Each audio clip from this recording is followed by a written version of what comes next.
The geological peculiarities of the park are not just limited to Sasso Simone or the peaks of Monte Copiolo.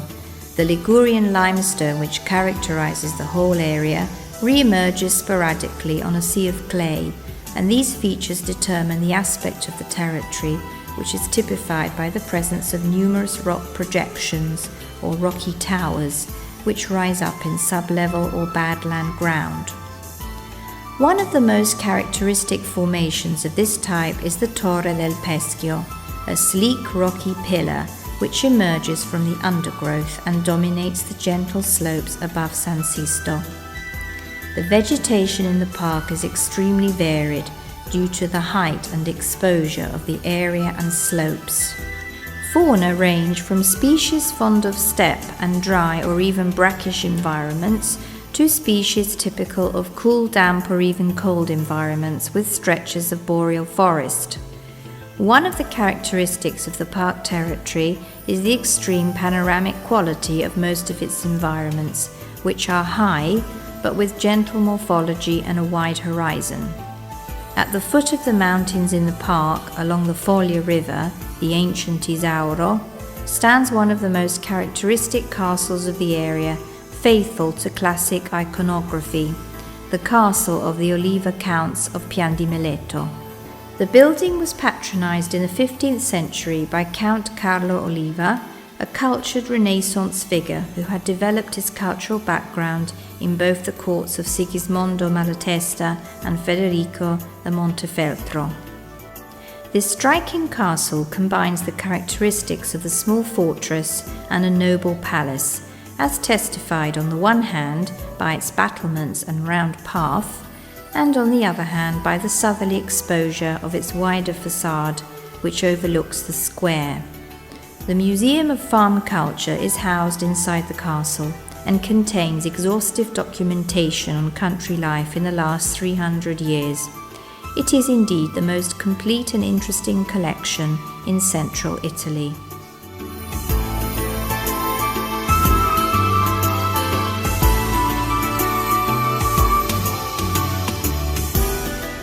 Pietra Fagnana is a peculiar rocky formation made up of conglomerates going back 5 to 6 millions of years ago.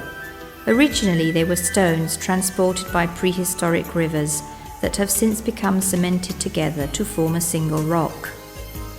The rocky group imposes itself upon the surrounding landscape and resembles a clenched fist with a finger pointing upwards to the sky. It is one of the most characteristic places of the park. Not far from the rocky core of Pietra Fagnana, but on the same crest, stand out the ruins of the striking castle of Pietrarubbia. Pietrarubbia owes its name to the peculiar reddish color of its rocks. Pietrarubbia in fact means Petra rubea, red stone. Pietrarubbia is an old village which has been completely restored, a veritable showcase of the Montefeltro, with the shiny pavements of its narrow streets and the reddish sandstone walls of its houses. A peculiar feature is the double bell tower with sail, which characterizes the church. It is the ideal place for those seeking contemplation. It is no coincidence that the Arnaldo Pomodoro Museum and the TAM, Center for Artistic Metalworking, are based there.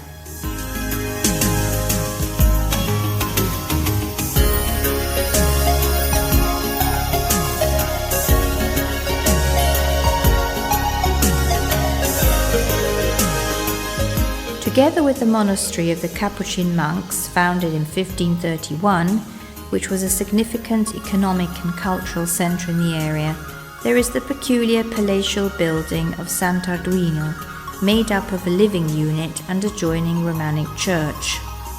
The whole building clings to a rocky overhanging drop.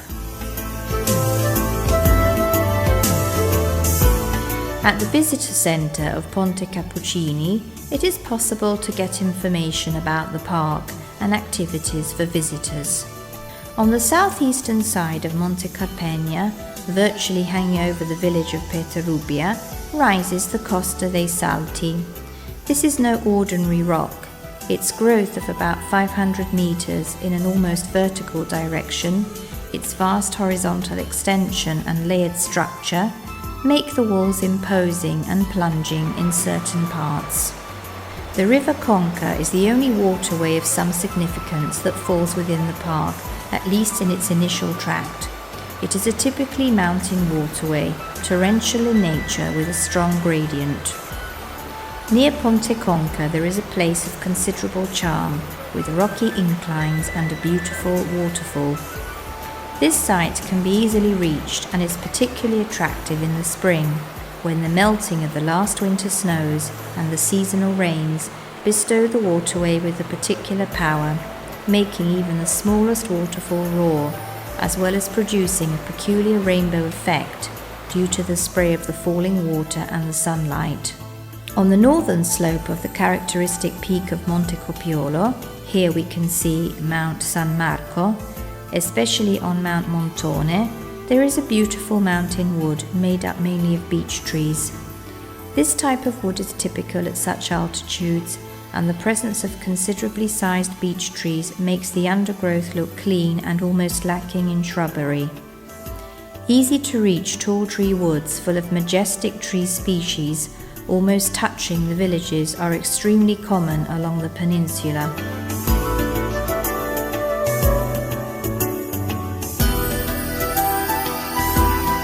Right under Mount Montone, covered by beech trees, is the village of Villa Grande, the largest, making up the township of Monte Copiolo, the highest town in the park. Where once stood the castle of Montefeltro, there is now an interesting modern archaeological area, which allows the visitor to also appreciate splendid natural features. The castle is completely set against an Apennine background, and the mountain plant life provides colourful evidence. This archaeological site, which is continuously developing thanks to the archaeological activities of the University of Urbino Carlo Bo, allows visitors to see the important ruins of ancient dwelling places, cisterns for water storage, defence walls and keeps.